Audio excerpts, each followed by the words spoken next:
In this video, I will guide you on how to use screen magnification on Android phone.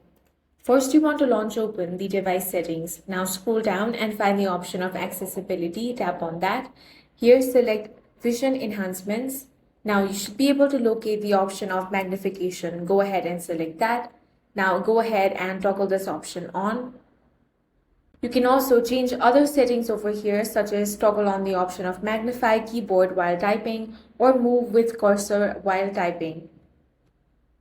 Now, since you have toggled on the option of magnification shortcut, it's going to be over here at the bottom of your screen.